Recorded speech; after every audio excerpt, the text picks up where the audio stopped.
Waalaikumsalam. Mari kita bersalawat terlebih dahulu, Bu. Allahumma sholli ala Sayyidina Muhammad wa ala ali Sayyidina Muhammad. Allahumma sholli wa sallim wa barik alaih. Dengan Ibu siapa dan di mana? Saya dari hamba Allah di Malang. Silakan. Baik, bisa langsung bertanya kepada Buya Yahya. Iya. Assalamualaikum Buya. Waalaikumsalam warahmatullahi wabarakatuh. Iya.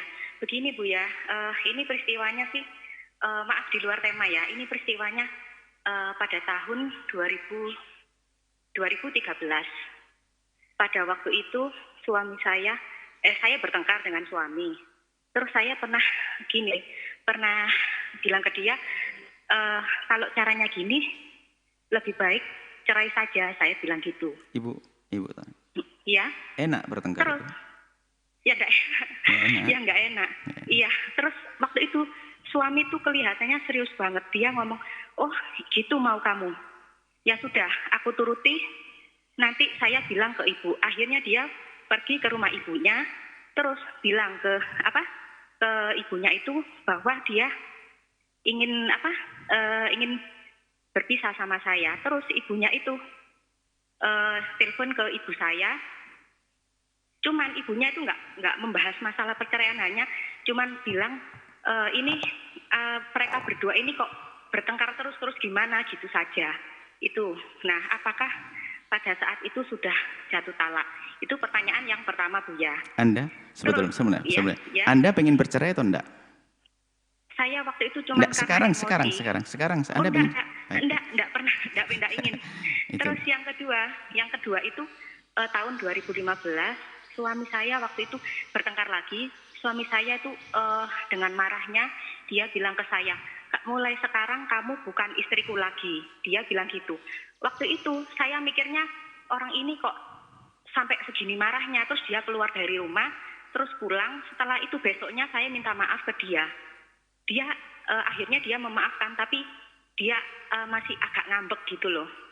Waktu itu Buya, saya belum tahu yang namanya perkataan itu bisa menyebabkan talak. Waktu itu saya nggak tahu. Dan baru saya akhir-akhir ini aja tahu. Dan saya akhirnya khawatir gitu loh. Begitu. Baik. Terus saya harus bagaimana? Setelah yang kedua itu, mohon maaf. Iya. Anda bertemu lagi setelah yang kedua itu dengan suami, akur lagi. Iya. Akur lagi. Nggak lama. Setelah saya minta maaf. Berapa hari? Dia 3 bulan? Langsung. Okay. Enggak langsung. Baik. Kalau yang 2013 yang bertengkar suami mengiyakan seolah-olah yang pertama itu yang dia bilang yang saya minta lebih baik cerai saja, dia kayak setuju. Baik. Dia cuma jawabnya, oh itu mau kamu. Yeah. Kalau itu mau kamu, saya akan sampaikan ke ibu saya. Biar ibu saya bilang ke ibu kamu. Tapi ibu dia nggak bilang masalah perceraian, hanya bertengkar saja. Saya kan bingung. Saya nggak pernah tanya niat. Baik. Soalnya damainya cuma nggak lama gitu loh, cuma 2 hari. Damainya nggak niat gitu, juga. Ya. Kalau saya tanyain, kalau dulu mungkin saya tanyain mungkin bisa jawab. Tapi kalau sekarang dia tanyain, dia lupa. Sekarang kami tanya. Sekarang sering ribut lagi enggak? Setelah 2015 tuh.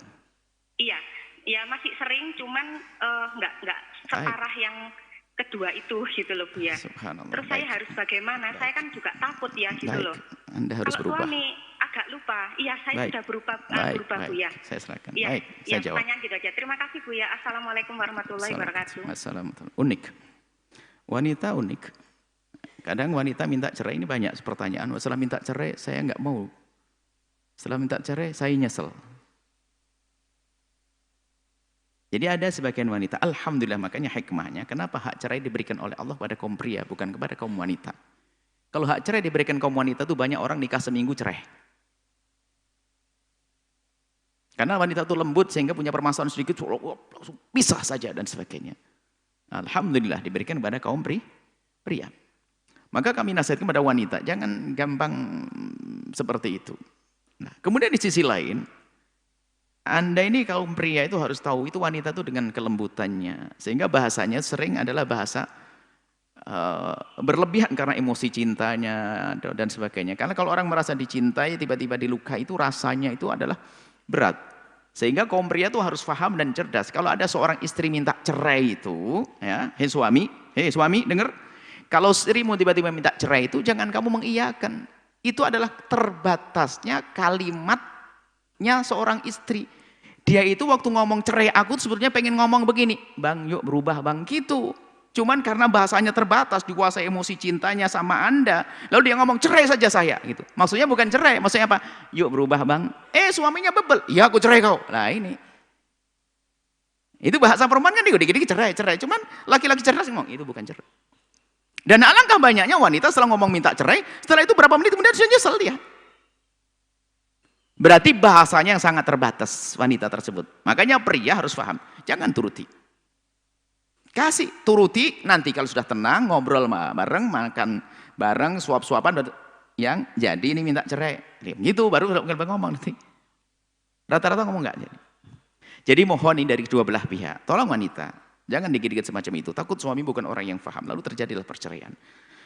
Adapun pertanyaan yang pertama tidak ada cerai karena apa? Dia hanya mengiyakan tapi belum mengucapkan kalimat cerai, lalu dia akan berdiskusi dengan ibu. Itu pun diskusi, belum sebuah keputusan. Yang pertama tidak jatuh cerai. Adapun yang kedua itulah yang akan menjadikan sebab jatuh cerai. Kamu mengatakan bukan istri, seperti kamu haram untuk, kalau bukan istri kan haram untuk, seperti kamu haram untukku. Maka para ulama mengatakan terjadi perpisahan. Kamu mengatakan kau haram untukku. Kau bukan istriku, sebenarnya istriku. Maka itu yang jatuh. Cuma kan di dalam urusan rujuk itu kan jumhur ulama mengatakan rujuk harus mengatakan aku telah rujuk. Dan dalam keadaan tertentu Anda bisa diberi fatwa dengan mazhab lain selain mazhab Syafi'i. Rujuk bisa saja dengan kesepakatan tiba-tiba Anda mesra lagi berduaan itu rujuk. Yang jelas sudah talak satu bagi Anda.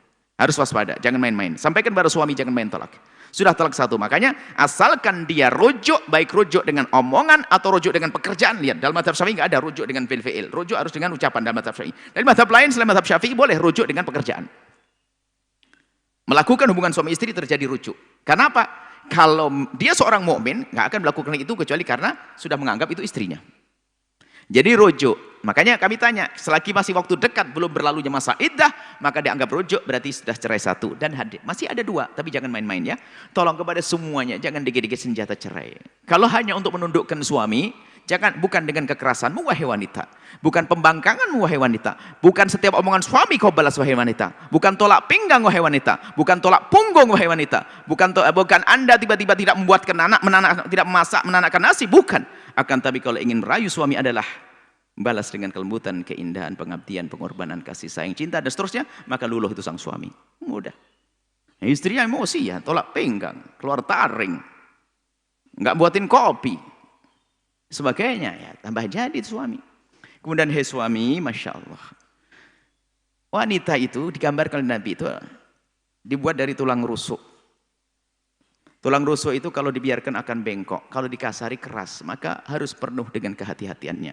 Maka berhubungan dengan wanita harus dengan penuh kasih sayang dan cinta. Bukan dengan kekerasan Anda. Tidak akan menjadikan mereka benar, patah mereka. Sehingga kalau patah itu minta cerai, minta pisah, bahkan mungkin menjadi hilang cinta. Sehingga menjadikan hidup tersiksa. Pun akhirnya melahirkan 6 anak. Kan aneh banget manusia begitu tuh. Harus indah ya, para suami istri, tolong hindari sesuatu yang menjadikan sebab permasalahan berjalan. Maka pada pertanyaan hidup rumah tangga berantem, cubit-cubitan. Berantem itu aneh banget ya. Hidup itu bisa kita pilih gimana baik, bisa mana indah. Jangan berantem, bikin emosi, egois, sombong, repot banget tuh. Kadang kita bingung dengan rumah tangga semacam itu ya. Indah, indah, indah akan ditiru oleh anak, akan memancar keberkahan di rumah kalau rumah tangga itu adalah indah. Yang terakhir, Bu.